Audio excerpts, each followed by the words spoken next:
Bradley and Sandy Golston with you, and joined now here today by the head coach of the Ferris State Bulldogs, Andy Bronkema, as the Lakers come back and get the split on the weekend. And coach, obviously a nice performance here by Grand Valley today to get the win. Yeah, they are a good defensive team, and they locked us down for sure. Obviously, you guys came out here early in that first half, and it was kind of back and forth. You had a 5-point lead, but then they made a big run. Maybe what changed during that stretch for your team?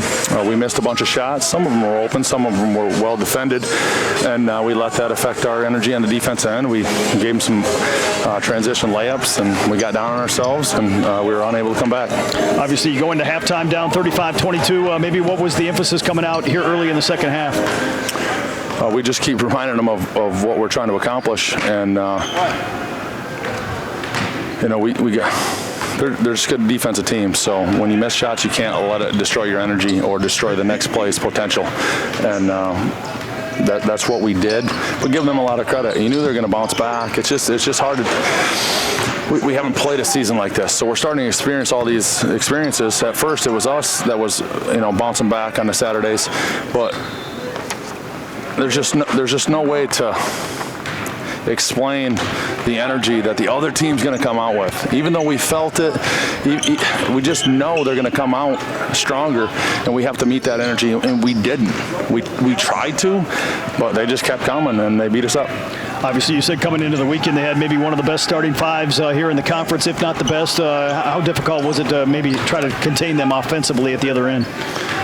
I didn't think we played too bad on defense. I mean, the plays that we messed up on were a little bit of just out of system, out of our minds type of deal. So I wasn't real mad about our defense, other than we foul quite a bit.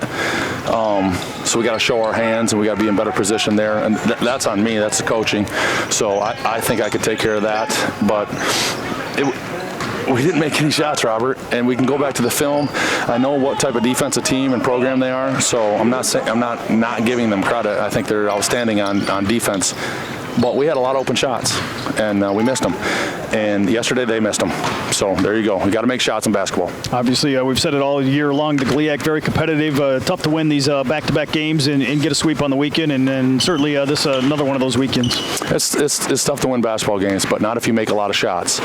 So if you make a lot of shots, it's a lot easier to win basketball games. And there's like tons of prongs that go into that. You got to have good shooters. You got to have confident shooters. They got to hit their spots. You got to put them in the right spots. You got to coach them right. You got to put them in the right drills in practice. And on and on and on. But you have to make shots. And there's a lot of other things this weekend. But yesterday they didn't make any shots. We didn't make any shots. So we were 3 of 22 from 3. I mean, that's terrible. That's terrible. And the way I look at it is, I got to do a better job preparing them in practice, get them to their spots, making sure the right guy gets it in their hands, and then encouraging them to make the next one. And we're going to continue to do that. So when we find that rhythm, I think we could be pretty dangerous. But until then, we got to keep scrapping, and they out-scrapped us today. I know you'll certainly do that. And obviously another test next weekend as you go on the road to Saginaw Valley. And it does not get any easier here going through this conference schedule. We don't change the formula. You're exactly right. It doesn't get easier. We got to do the exact same thing we were supposed to do today at Saginaw. And when you match up, the best team that day wins. Today, Grand Valley was the best team. Hard to swallow, but that's the business we're in. We're in sports. So if the team's better than you that day, they win, you lose, you feel like trash, and they feel great, right? So that's what it is. I love it and I hate it, and I can hardly stand it.